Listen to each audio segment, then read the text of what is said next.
All right, welcome back. We're diving right back into the world of 1001 Nights. Scheherazade is still at it, spinning these incredible tales to stay alive, and we're picking up right on the fourth night, where our clever fisherman is in a life-or-death showdown with a terrifying Ifrit. Okay, so let's do a quick recap, right? At the end of our last journey, we were left on a massive cliffhanger. The fisherman, facing this gigantic Ifrit who had just sworn to kill him, throws down an unbelievable challenge. He's got no weapons, nothing, just his wits, aimed squarely at the creature's massive ego.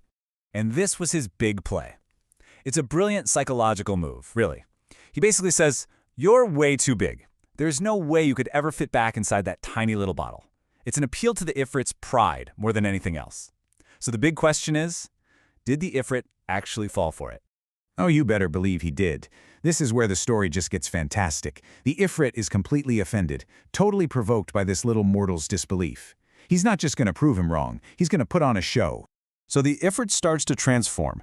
This colossal, terrifying figure begins to, well, dissolve. His entire body shudders and turns into this massive pillar of smoke that just shoots up towards the sky. Can you even imagine seeing that? A being of pure rage turning into nothing but vapor. And this, right here, just shows you how unbelievably arrogant he is. He's literally climbing back into his own prison just to win an argument with a human. The smoke coils and funnels itself down, pouring into that tiny brass bottle until every last particle is squeezed inside. And the second that last wisp of smoke disappears inside, bam! The fisherman doesn't waste a single moment. He lunges, grabs that lead stopper, the one with the powerful seal of Solomon on it, and slams it shut. And just like that, the entire power dynamic flips on its head. Suddenly, the fisherman is the one calling the shots. He's holding the sealed bottle, taunting the trapped Ifrit, threatening to throw him back into the sea forever. He's going to make sure no one ever finds that bottle again. The tables have turned in the most spectacular way possible. So now, from inside the bottle, the Ifrit's tone changes. Completely. He's begging for mercy, promising the fisherman unimaginable wealth. But the fisherman is way too smart for that. This is the same creature who swore to kill him just a few minutes ago. He's not falling for it. And to explain exactly why he won't trust him, the fisherman starts to tell a new story. He basically says, "Listen, my friend, I can't trust you, and here's why." It's a cautionary tale about the danger of repaying a good deed with betrayal. And just like that, we dive into a tale within a tale. This new story sets the stage for a drama about a miraculous cure, incredible gratitude, and ultimately some absolutely deadly envy. So let me introduce you to King Yunnan of Persia. He's a powerful ruler, but he's suffering from this awful disease, leprosy, and none of his doctors, none of his wise men have any clue how to cure him. They're completely stumped. But then, a very wise, very old sage named Ruyan comes to town. This guy is a master of medicine, of languages, of the secrets of nature. He hears about the king's problem and shows up at the court with a pretty startling promise. He makes this unbelievable claim. He tells the king, "I can cure you." And here's the crazy part, you won't have to drink a single drop of medicine or put on any kind of ointment. Well, the king is desperate, so he promises him riches beyond his wildest dreams if he can actually pull it off. So how in the world is this supposed to work? A cure without any medicine? Well, the sage's method is as brilliant as it is magical, and it involves something you probably wouldn't expect. Get this, the sage makes a special polo mallet and a ball. He hollows out the mallet's handle and fills both of them with his secret medicinal compounds. The whole plan is for the king to play polo and sweat, and as he sweats, the medicine will absorb right through the palm of his hand. Pretty clever, huh?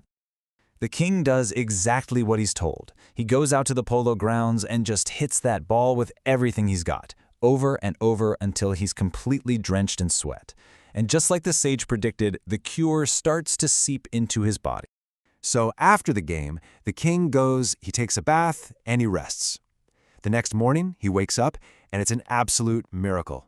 He looks down at his body, and there's not a single trace of the leprosy. His skin is perfect, as pure as white silver. He's overjoyed, as you can imagine. And the king is a man of his word.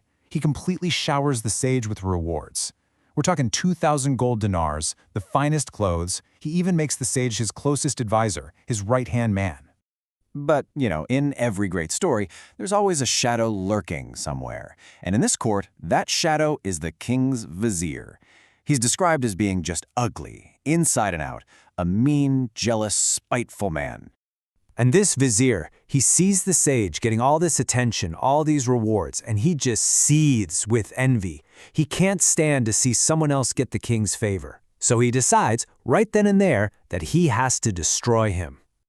This quote really says everything about the vizier's twisted way of thinking. He feels like his own power is being threatened, so all that ugliness he usually keeps hidden just comes bubbling to the surface. He goes to the king with a very grave and very poisonous warning. He starts planting these terrible seeds of doubt in the king's mind. He says, "Your Majesty, you have to be careful. If a man can cure you with a polo stick, just imagine how easily he could kill you the same way. He must be a spy, sent here to ruin you."